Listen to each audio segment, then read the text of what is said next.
Oscar Wilde, The Picture of Dorian Gray, Part 23. The Duchess looked puzzled. "Don't mind him, my dear," whispered Lady Agatha. "He never means anything that he says." "When America was discovered," said the radical member, and he began to give some facts. Like all people who tried to exhaust a subject, he exhausted his listeners. The Duchess sighed and exercised her privilege of interruption. "I wish to goodness it never had been discovered at all," she exclaimed. "Really, our girls have no chance nowadays. It is most unfair." "Perhaps, after all, America never has been discovered," said Mr. Erskine. "I myself would say that it had merely been detected." "Oh, but I have seen specimens of the inhabitants," answered the Duchess vaguely. "I must confess that most of them are extremely pretty, and they dress well too. They get all their dresses in Paris. I wish I could afford to do the same."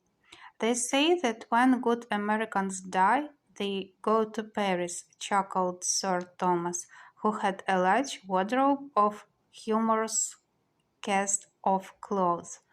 "Really? And where do bad Americans go to when they die?" inquired the Duchess. "They go to America," murmured Lord Henry. Sir Thomas frowned.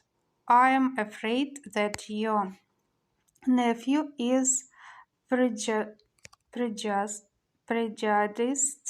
against that great country," he said to Lady Agatha. "I have travelled all over it in cars provided by the Directions, who in such matters are extremely civil.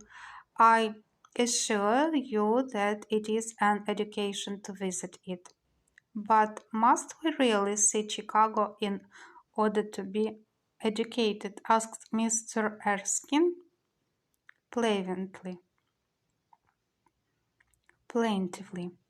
"I don't feel up to the journey." Sir Thomas waved his hand. "Mr. Erskine of Treadley has the world on his shelves. We practical men like to see things, not to read about them. The Americans are an extremely interesting people. They are absolutely reasonable.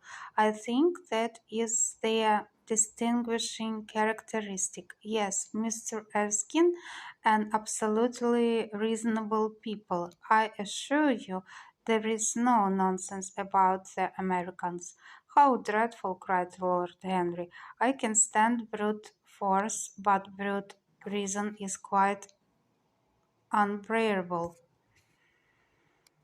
There is something unfair about its use. It is hitting below the intellect." "I do not understand you," said Sir Thomas, growing rather red. "I do, Lord Henry," murmured Mr. Erskine with a smile. "Paradoxes are all very well in their way," rejoined the baronet. "Was that a paradox?" asked Mr. Erskine. "I didn't think so. Perhaps it was. Well, the way of paradoxes is the way of truth. To test reality we must see it on the tightrope.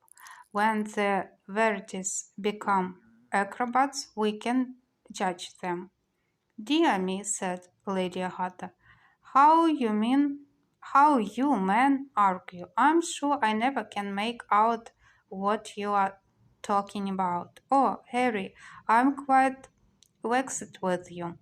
Why do you try to persuade our nice Mr. Dorian Gray to give up the East End? I assure you he would be quite invaluable. They would love his playing." "I want him to play to me," cried Lord Henry, smiling, and he looked down the table and caught a bright answering glance. "But they are so unhappy in Whitechapel," continued Lady Agatha.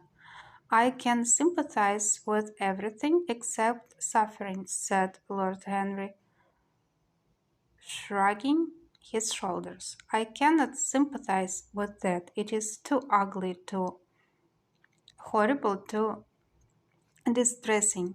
There is something terribly morbid in the modern sympathy with pain.